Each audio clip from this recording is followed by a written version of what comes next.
Hello Ram Ram ji. आज की हमारी कहानी है पितृपक्ष की पौराणिक कथा। प्राचीन काल की बात है। एक गांव में जोगे और भोगे नाम के दो भाई रहते थे। जोगे बड़ा भाई था और वह बहुत बड़ा धनी था। घर में वैभव, अन्न धन और समृद्धि की कोई कमी नहीं थी। दूसरी ओर छोटा भाई भोगे गरीब था। उसके घर में दो वक्त की रोटी का जुगाड़ करना मुश्किल था। यद्यपि दोनों भाइयों में बहुत प्रेम था, लेकिन उनकी पत्नियों का स्वभाव बिल्कुल अलग था। जोगे की पत्नी धन के घमंड से भरी हुई थी। उसे अपने वैभव का प्रदर्शन करने का बहुत शौक था। भोगे की पत्नी एक सरल, विनम्र और सरल हृदय वाली महिला थी, जो हर परिस्थिति में संतोष और भक्ति के साथ अपना जीवन व्यतीत करती थी। पितृपक्ष का समय आया। जोगे की पत्नी ने अपने पति से कहा, श्राद्ध तो करना ही चाहिए। पितरों का तर्पण करना हमारा कर्तव्य है। लेकिन जोगे ने इसे व्यर्थ का काम बताकर टालने की कोशिश की। उसने कहा कि पितर भोजन करने नहीं आते, यह सब दिखावा है। तब उसकी पत्नी ने कहा, आप शायद मुझे परेशानी में ढालने से बचने के लिए ऐसा कह रहे हैं, लेकिन मुझे कोई परेशानी नहीं होगी। मैं भोगे की पत्नी को बुला लूंगी, वह मेरी मदद करेगी। खैर, यह मेरे माता पिता को आमंत्रित करने और अपनी संपत्ति का प्रदर्शन करने का भी अवसर है। यह सुनकर जोगे तैयार होकर उन्हें अपनी ससुराल आमंत्रित करने के लिए निकल पड़ा।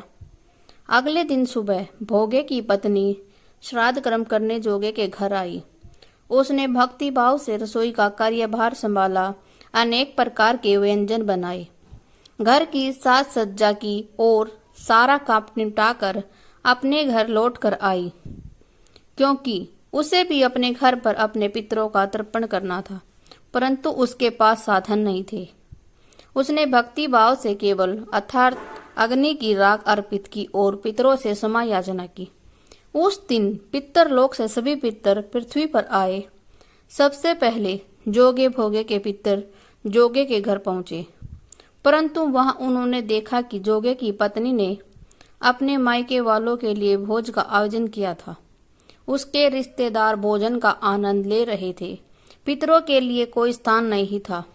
वे निराश होकर वहां से चले गए। फिर वे भोगे के घर पहुंचे। वहां केवल अग्नियारी अर्पित की गई। पितरों ने राख को छुआ और नदी तट पर जाकर भूखे बैठ गए।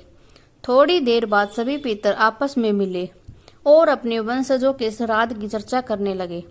जोगे भोगे के पितरों ने एक दुखद कहानी सुनाई।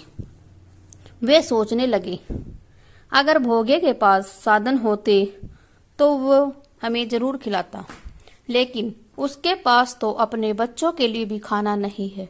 उनका दिल पिघल गया। भोगे की गरीबी देखकर वे आपस में नाचने गाने लगे। भोगे का घर धन से भर जाए, भोगे का घर धन से भर जाए। उस दिन शाम तक भोगे के घर में अन्न का एक दाना भी नहीं था। बच्चे भूख से तड़प रहे थे और अपनी माँ से खाना मांग रहे थे। तभी भोगे की पत्नी ने उन्हें शांत करने के लिए कहा, जाओ और आंगन में रखे घड़े यानी बड़ा बर्तन को खोलो, जो भी मिले बांट कर खा लो। बच्चे दौड़कर वहां पहुंचे और हैरान रह गए। घड़ा सिक्कों और पैसों से भरा था। वे खुशी से चिल्लाते हुए अपनी माँ को बुलाने आए। भोगे की पत्नी ने जब यह चमत्कार देखा तो उसकी आंखों से आंसू बह निकले। यह पूर्वजों की कृपा थी। धीरे धीरे भोगे का घर अन्न धन से भर गया। अब भोगे के पास साधन और आस्था दोनों थे। अगले वर्ष जब पितृपक्ष आया तो उसकी पत्नी ने 56 प्रकार के व्यंजन बनाए। उसने ब्राह्मणों को बुलाकर पूरे विधि विधान से श्राद्ध किया। उसने ब्राह्मणों को भोजन कराया, उन्हें दक्षिणा दी और अपने बड़े भाई भाभी को भी सोने चांदी की थाली में भोजन कराकर सम्मानित किया। इस बार पितर बहुत प्रसन्न हुए।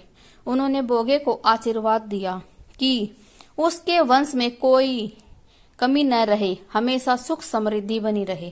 हमारा जीवन भी पितरों की कृपा और आशीर्वाद से पुष्ट होता है। जब हमारे पितर प्रसन्न होते हैं तो हमारे परिवार पर सुख समृद्धि बनी रहती। दोस्तों, कमेंट बॉक्स में जय श्री कृष्णा जरूर लिखें। धन्यवाद। जय श्री कृष्ण। आपको हमारी कहानी अच्छी लगी हो तो लाइक शेयर कमेंट जरूर करें।